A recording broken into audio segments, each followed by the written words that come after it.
Hello everyone. Um, Welcome to the English course on Language Zone server. Today we are going to be discussing phrasal verbs. What are phrasal verbs?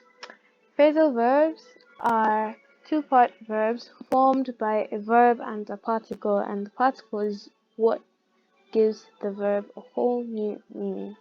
Now, in the formation of phrasal verbs, the main verb is combined with either an adverb or a preposition, or an adverb and a preposition together. In terms of word order, there are two main types of phrasal verbs, which are separable and inseparable phrasal verbs.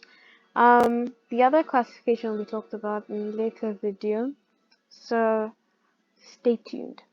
Now, separable phrasal verbs, like the name implies, means that the verb and the particle can be used apart or together. Now, in the example that we have here, they've called off the meeting. It's used basically, it depends on what the person is used to saying. So there's no rule that dictates which one is more fitting for a situation. Well, this is more or less about the speaker's preference, right? So you have to note that when you use a pronoun, the separable phrasal verb must be separated when you use a pronoun. So how do you know a verb is separable or not?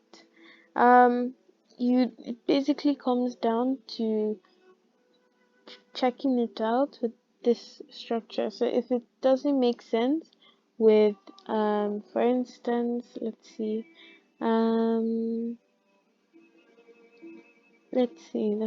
what's a non-separable verb? Turn into.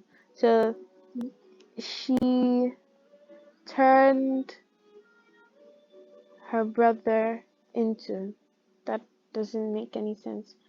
She turned into her brother. Well, technically, unless she had superpowers or magic, she couldn't have done that. But assuming in a universe where the she we're talking about did have superpowers or magic, she did turn into her brother.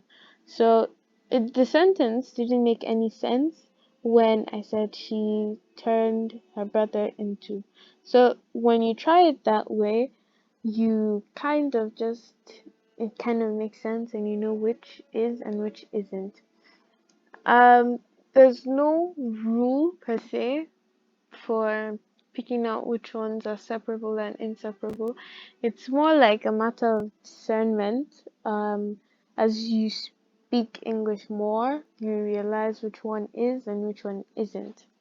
So with our examples here, we have I didn't want to bring the situation up at the meeting.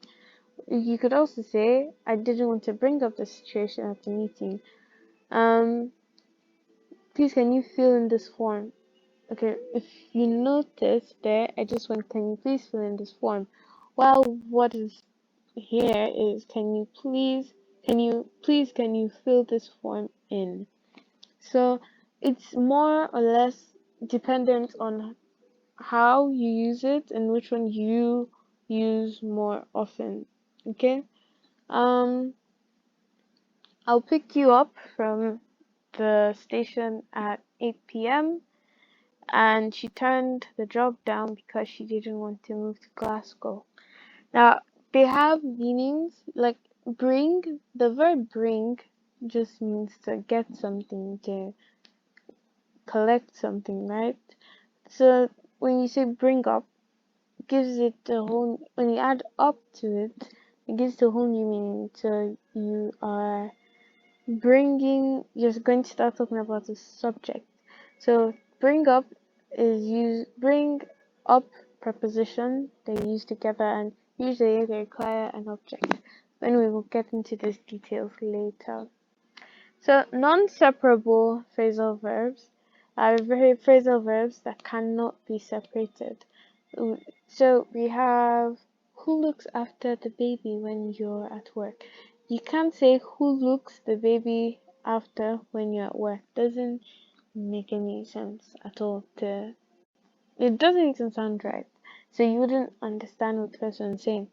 So even when there's a pronoun, the verb and the particle remain together. Who looks after her when you're at work?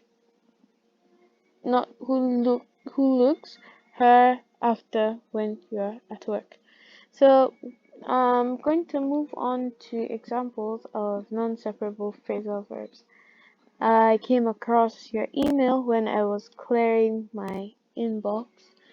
The caterpillar turned into a beautiful butterfly. Turned into. It was quite a major operation. It took months to get over it, and I feel normal again. Get over means to recover from something. We are aware of the problem and we are looking into it. Look into means to investigate. So some multi-word verbs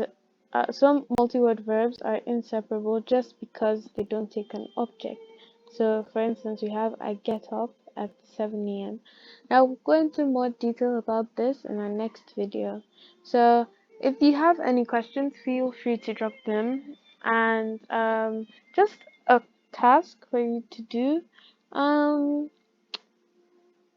Write down 5 phrasal verbs, separable and non-separable, and let's see if you can give sentences of at least 2. So thank you for listening. See you next time.